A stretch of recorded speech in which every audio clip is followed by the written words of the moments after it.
Assalamualaikum warahmatullahi wabarakatuh.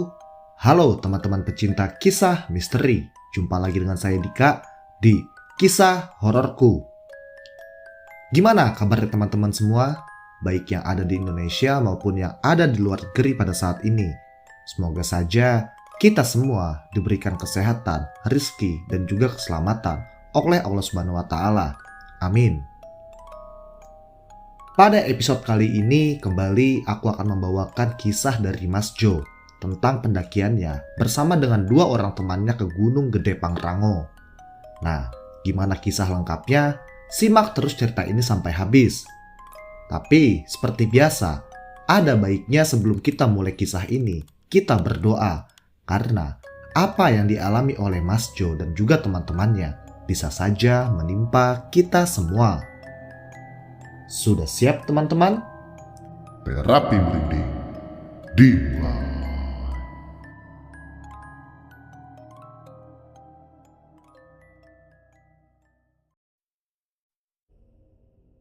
Halo teman-teman, gimana nih kabarnya? Jumpa lagi sama aku Pak Ijo, atau yang akrab disapa Jo. Setelah Gunung Lawu, kini aku mau membagikan kisah pendakianku yang gagal muncak di Gunung Gede Pangrango. Namun kali ini, aku tidak mendaki solo. Aku mendaki bareng dua temanku yang juga sudah terbiasa mendaki gunung. Sebut saja, dia adalah Teja dan juga Eko. Saat itu, kami memang udah biasa untuk mendaki bareng. Ya, bisa dibilang Gunung Gede Pangrango ini adalah rumah kedua bagi kami. Sudah tak terhitung berapa banyak kami ke sana. Apalagi Gunung Gede ini bisa dibilang adalah gunung para pendaki di Pulau Jawa. Ya karena memang jalannya mudah, ditambah pemandangan yang indah membuat gunung ini selalu ramai didaki setiap harinya. Namun, karena banyaknya pendaki yang ke sana, sampah juga kadang sangat mudah ditemukan. Ya, semoga saja budaya membuang sampah pada tempatnya bisa kita tanamkan di dalam hati masing-masing, sehingga perilaku seperti ini bisa dihilangkan dari semua pendaki. Pada hari itu, kami mendaki di hari Jumat. Kebetulan awalnya, kami semua mau mendaki via Gunung Putri. Tapi entah mengapa, saat itu rencana kami ubah dan meneruskan mulai pendakian ini via jalur Cibodas. Tanpa pikir panjang, setelah tiba di base camp, kami bertiga pun langsung naik ke atas sekitar jam 5 sore dan berencana sampai di kandang badak sekitar jam 10 atau jam 11 malam. Namun belum lama kami berjalan, kami sudah disambut oleh sesuatu, di mana temanku yang bernama Eko ini memang bisa melihat hal-hal yang berbau gaib. Ya, lebih tepatnya Eko ini bisa dibilang sebagai anak IndiHome. Jadi, pada saat kami bertiga berjalan di area perkebunan warga, Eko yang saat itu berada di paling belakang tiba-tiba saja stop dan berbicara sendiri. "Iya mbah, ada apa?" "Oh, iya mbah, makasih. Kalau saya ingat, nanti saya bantu." Kami yang mendengarnya pun sempat aneh. Eko berbicara dengan siapa pada saat itu? Namun, kami yang sudah lama kenal dengan Eko sudah paham pasti ada sesuatu yang berbau gaib baru saja ia alami. Lalu dengan santainya, Teja pun bertanya kepada Eko. "Kenapa kamu kok? Ketemu siapa tadi? Putri cantik ya?" "Aduh, pikiran kamu Jaja. Gak jauh dari yang namanya cewek." "Yah, kali aja. Ini kan tanah Pasundan, gudangan yang gelis." "Kebalik mah. Tadi aku baru aja ketemu sama nenek-nenek. Dia bilang hati-hati di jalan. Nanti dia juga mau nitip sesuatu." Mendengar hal itu, aku yang tahu Eko ini adalah anak IndiHome pun langsung ngeh bakal ada sesuatu yang gak beres pada pendakian kali ini. Apa sih yang dititip kok? Pasti gak bener ini. "Gak tahu, aku juga gak ngerti." "Yaudah ah, lanjut jalan," tegas Eko kepada kami semua. Kami pun langsung berjalan kembali, dan entah mengapa, setelah kejadian itu, aku dan juga Teja kini malah kurang menikmati perjalanan kali ini. Ya, karena mata kami terpaksa harus lebih waspada setelah tahu kode yang baru saja disampaikan oleh Eko tadi. Ya, nasib. Kayak gini deh rasanya kalau daki bareng anak IndiHome. Pasti nggak jauh-jauh dari yang namanya setan. Kami terus berjalan pada saat itu, hingga tak terasa kami tiba di sebuah jembatan yang ada di jalur Cibodas ini. Saat kami semua melintasi jembatan itu, tiba-tiba saja terdengar suara aungan macan yang membuat kami semua siaga. Jujur, kalau setan mungkin masih bisa kami tahan, tapi kalau hewan liar, kami semua pasti takut. Namun Eko lantas berkata, "Udah, aman, jalan. Itu lain macan liar, tapi macan jadi-jadian." Mendengar hal itu, aku dan juga Teja lantas langsung mempercepat langkah kaki ini dan membuat rasa takut langsung muncul seketika.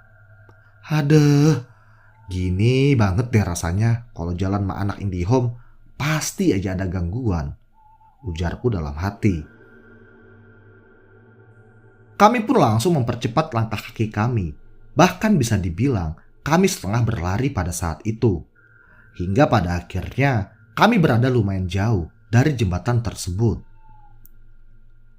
Pada saat azan maghrib tiba, kami pun sampai di mata air panas. Kami langsung saja istirahat sejenak di sana. Saat itu, cuaca mulai berubah menjadi gerimis kecil dan membuat suhu menjadi dingin sekali. Segeralah, kami bertiga memakai jaket gunung yang kami bawa. Gerimis yang turun saat itu membuat aku dan juga kedua temanku ini merasakan ingin buang air kecil. Segera, kami bertiga berjalan melipir ke arah semak-semak untuk membuang hajat. Nah, kebetulan kami berdiri berjejer pada saat buang hajat. Saat itu, posisiku ada di paling kiri, sedangkan Eko ada di tengah dan Teja ada di paling kanan. Eko yang pada saat itu sedang buang hajat tiba-tiba saja berbicara. "Jok, kalau kencing jangan lupa pamit dulu. Jangan asal main sembur aja kamu," ujar Eko yang saat itu ada di tengah-tengah. "Siap kok, udah nanggung ini.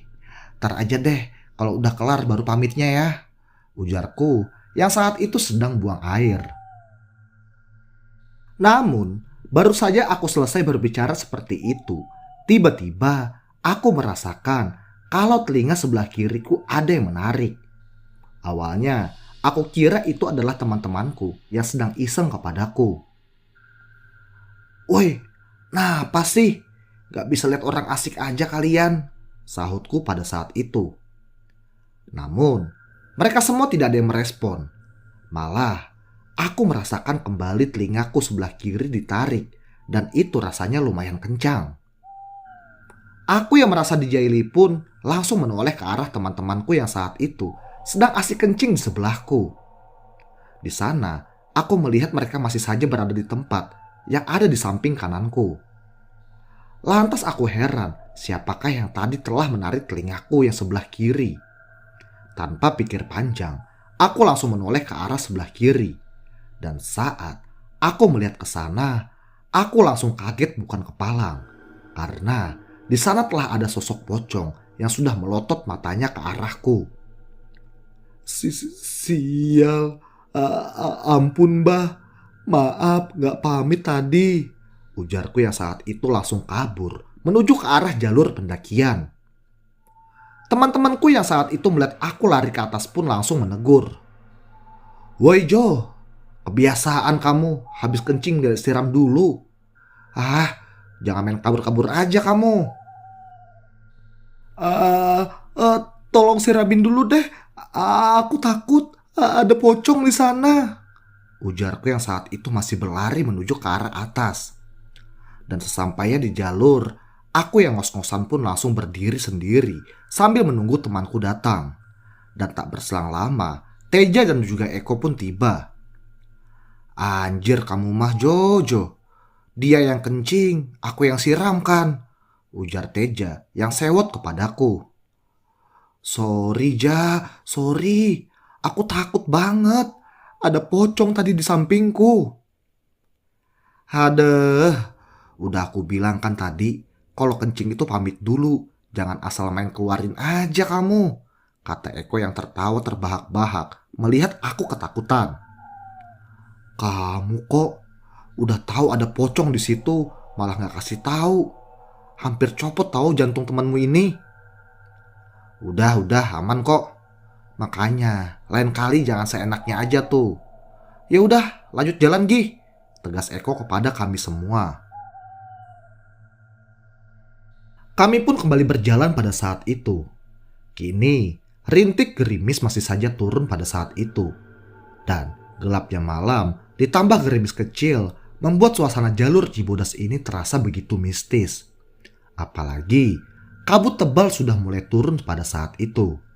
Namun kami tetap berjalan melangkah ke arah atas. Semakin malam kami berjalan, hujan juga mulai turun dengan lebatnya. Kami pun langsung memakai mantel hujan saat itu. Setelah Isya, kami pun tiba di kandang batu. Di sana, hujan turun semakin lebat, membuat aku dan juga teman-temanku saat itu ingin menepi sejenak dan membuat bipak sementara. Namun, dari arah kejauhan, kami melihat sudah ada sebuah bipak milik pendaki lain yang berdiri di sana. Daripada repot-repot membuat bipak, mending nebeng neduh di sana, lihat kami semua pada saat itu. Langsunglah kami bertiga berjalan menuju ke bipak rombongan pendaki lain. Akan tetapi, saat kami hampir sampai di bipak itu, kami semua langsung dikejutkan dengan jeritan minta tolong dari arah bipak tersebut. Seketika saja aku dan juga kedua temanku ini langsung lari menuju bipak itu. Ada apa? Kok ada yang minta tolong? Mas, tolong. Ini temanku kena hipo, ujar salah satu wanita yang ada di sana. Dan benar saja, saat itu sedang ada seorang wanita yang sedang kejang-kejang di balik bipak tersebut. Lah, kok bisa sampai hipo mbak? Kenapa nggak dikasih pertolongan pertama? Ujar Teja yang kaget melihat hal tersebut. Kami nggak tahu caranya mas, sahut wanita itu kembali.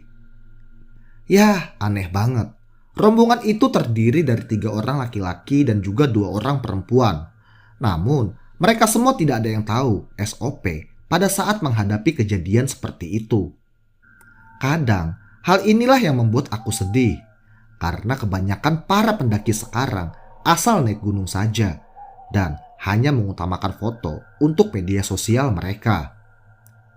Dan apabila mereka menemui hal seperti ini, mereka kebingungan dan tidak tahu cara untuk menanggulanginya.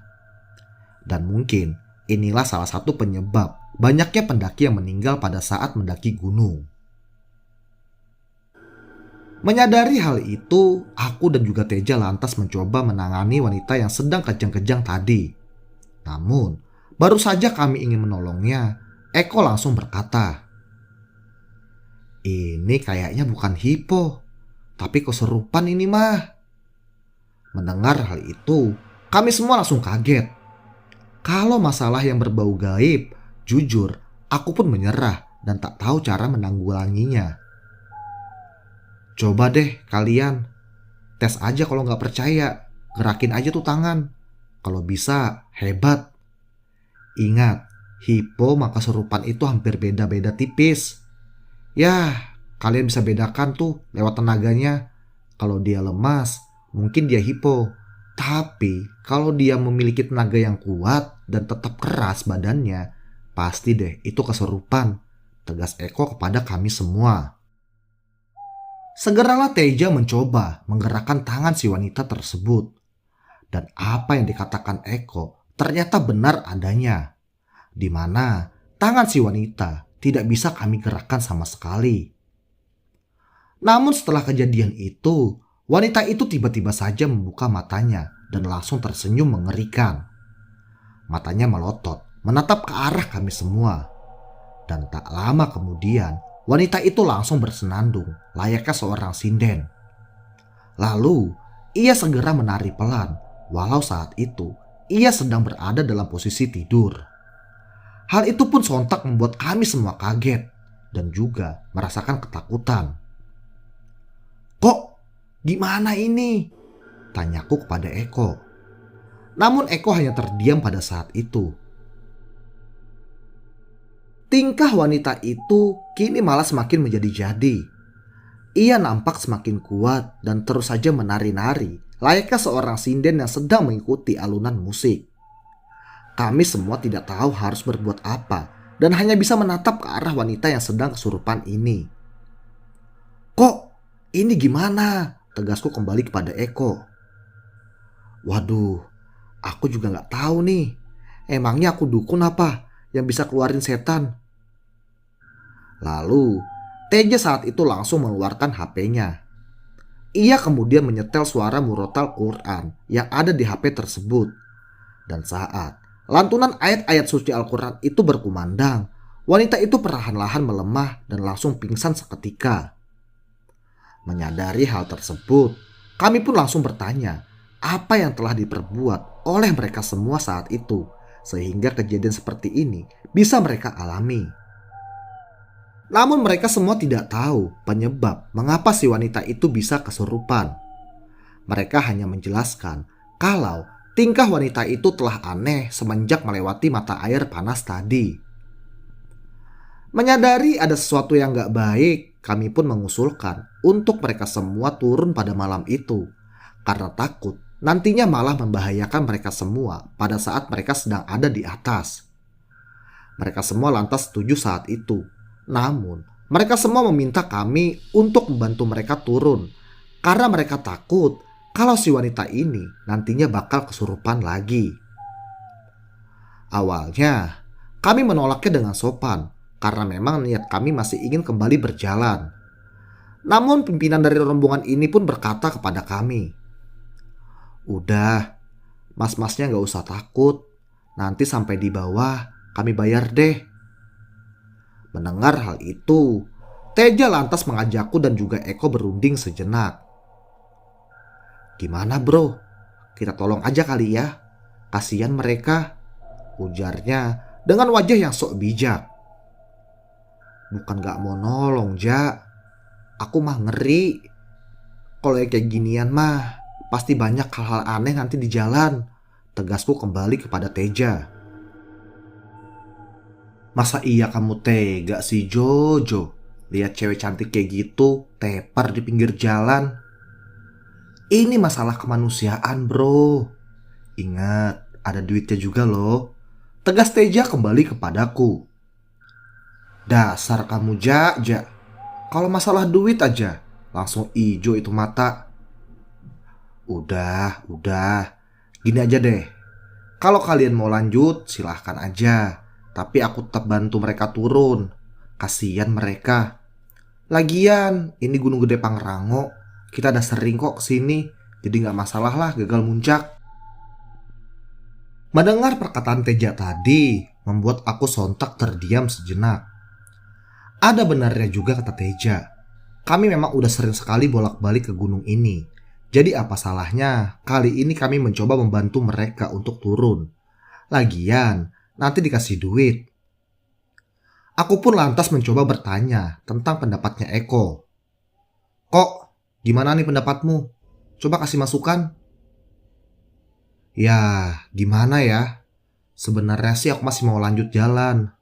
Tapi kan kita naiknya bertiga. Kalau naik bareng, ya turun juga harus bareng. Namun situasinya kayak begini, mending turun lah. Ini masalah kemanusiaan. Etika sebagai pendaki, saling tolong-menolong." Mendengar hal itu, kami pun sepakat untuk turun saat itu juga, ikut dengan para pendaki ini. Lalu, kami pun segera bersiap-siap berjalan pada saat itu. Wanita yang pingsan tadi pada akhirnya kami tandu dengan peralatan yang sederhana, di mana kami terpaksa memotong 2 bilah kayu dan membuat tandu darurat dengan menggunakan flysheet yang ada. Setelah semua telah siap, hujan pun kini nampaknya mulai reda. Tanpa mau buang waktu, kami pun langsung berjalan ke bawah saat itu juga. Perjalanan ini bisa dibilang lambat karena jalan yang licin ditambah juga beban yang kami bawa lumayan berat, membuat kami harus berhati-hati dalam melangkah. Setelah bersusah payah, kami pun pada akhirnya tiba di mata air panas tadi. Di sana, kembali, aku merasakan merinding karena teringat pocong yang tadi aku jumpai saat buang air kecil di sana. Aku pun lantas berkata dalam hati, "Cong, Cong, please lah Cong, jangan muncul ya. Maaf, tadi gak pamit waktu kencing, gak sengaja kebelet," ujarku di dalam hati. Perlahan-lahan kami pun mencoba melewati mata air panas tersebut, dan alhamdulillahnya kami tidak merasakan apa-apa di sana. Kami pun lantas kembali berjalan pada saat itu. Namun, baru sekitar 15 menit berjalan, tiba-tiba kami semua dikejutkan dengan suara alunan musik gamelan khas Sunda yang begitu jelas kami dengar. Di sana, kami semua lantas terhenti dan saling menatap. Di sini, si wanita yang tadinya pingsan itu tiba-tiba saja kembali bergerak dan seakan-akan menari saat mendengarkan alunan musik tersebut. Sontak hal itu kembali membuat kami semua panik. Wanita itu terus-menerus bergerak-gerak di dalam tandu darurat yang kami buat dan mengikuti alunan suara musik yang begitu mistis kami rasakan. Teja yang melihat hal itu lantas langsung kembali menyetel murotal Al-Quran yang ada agar si wanita itu bisa tenang lagi. Dan setelah murotal Al-Quran itu diputar, perlahan-lahan wanita itu pun kembali tenang di dalam tandu darurat tersebut. Segeralah kami langsung bergegas berjalan turun pada saat itu juga. Dan pada akhirnya kami bisa tiba di jembatan Rawadenok. Dari sini, kemungkinan kami akan tiba di base camp hanya sekitar 15 menit berjalan kaki. Namun, disinilah kejadian yang paling aneh dan juga mengerikan terjadi. Di mana pada saat kami ingin melintasi jembatan itu, kami semua melihat ada beberapa orang dari arah depan kami juga ingin melintasi jembatan tersebut. Mereka semua memegangi obor sebagai penerangan jalan mereka, dan mereka juga terlihat seperti sedang membopong sebuah keranda mayat. Hal itu lantas mengejutkan kami. Kami yang melihat hal itu langsung bertahan sejenak dan berniat ingin memberikan jalan kepada mereka semua. Dan pada saat rombongan itu telah melintas di depan kami semua langsung kaget. Karena wajah dari rombongan itu terlihat begitu pucat dan juga tertunduk ke arah bawah. Dan hal yang paling mengejutkan kami semua adalah isi dari keranda mayat tersebut, di mana isinya adalah wanita yang sedang kami bopong di dalam tenda darurat ini. Hal itu pun membuat kami semua kaget, karena perawakan juga wajah dari orang yang ada dalam keranda mayat itu sama persis dengan wanita yang sedang kami tandu. Bahkan pakaian yang sama pun ia kenakan dengan yang digunakan oleh wanita yang kami tandu ini. Sontak hal itu membuat kami semua merinding, dan ada juga beberapa teman si wanita itu yang langsung saja seketika menangis. Namun setelah mereka semua berlalu, segeralah Eko menyuruh kami kembali berjalan. Kami pun tanpa ingin membuang waktu langsung bergegas berjalan kembali saat itu juga. Walau pikiran kami semua masih kalut dan juga aneh dengan apa yang kami lihat tadi. Pada akhirnya kami pun tiba di base camp sekitar jam 11 malam lewat. Kami lantas langsung meminta pertolongan kepada petugas yang ada di sana. Dan dengan sigap, para petugas pun langsung memberikan pertolongan kepada si wanita yang sedang kesurupan ini. Dan setelah beberapa waktu, akhirnya si wanita ini bisa kembali sadar, lalu perlahan-lahan membaik kembali. Saat kami semua sedang santai di base camp, aku yang masih penasaran pun mencoba menanyakan penyebab dari kerasukan yang dialami oleh si wanita tersebut dengan beberapa petugas yang ada di sana. Mereka pun lantas menjelaskan kalau si wanita ini mendapat gangguan akibat jimat yang ia bawa berupa sebuah kalung liontin. Dan para penunggu gunung yang ada di sana merasa terganggu dengan hal tersebut. Mereka semua seakan-akan tertantang dan juga tak terima dengan jimat tersebut. Ya, akhirnya semua pun bisa dikendalikan kembali. Dan keesokan paginya, kami langsung pulang ke Bekasi saat itu juga. dan tak tahu lagi bagaimana kelanjutan nasib dari para rombongan yang kami bantu turun pada malam itu. Oke, mungkin itu dulu kisah dan juga pengalamanku saat mendaki di Gunung Gede Pangrango bersama 3 orang sahabatku Teja dan juga Eko. Semoga kisah ini bisa menjadi pembelajaran buat kita semua ya teman-teman. Saya Joe, pamit. Mohon maaf kalau ada kata-kata yang salah. Assalamualaikum warahmatullahi wabarakatuh. Jumpa lagi di kisah-kisah selanjutnya. Baiklah, terima kasih banyak buat Mas Jo dan juga teman-temannya yang telah sudi membagikan kisah serta pengalamannya di channel Kisah Hororku. Banyak sekali nilai pembelajaran dan juga hikmah yang bisa kita ambil pada kisah kali ini. Dan yang pastinya full horor. Bagi teman-teman semua yang ingin membagikan kisah serta pengalamannya seperti Mas Jo, bisa kirim via email yang ada di deskripsi ya. Terima kasih juga buat teman-teman yang telah menyimak kisah ini sampai habis. Saya ucapkan terima kasih yang banyak atas dukungan dari teman-teman semua. Jangan lupa untuk like serta komen dan juga subscribe di channel ini. Mungkin sampai di sini dulu perjumpaan kita pada episode kali ini. Jumpa lagi di episode selanjutnya. Saya Dika, pamit. Assalamualaikum warahmatullahi wabarakatuh. Terapi merinding selesai.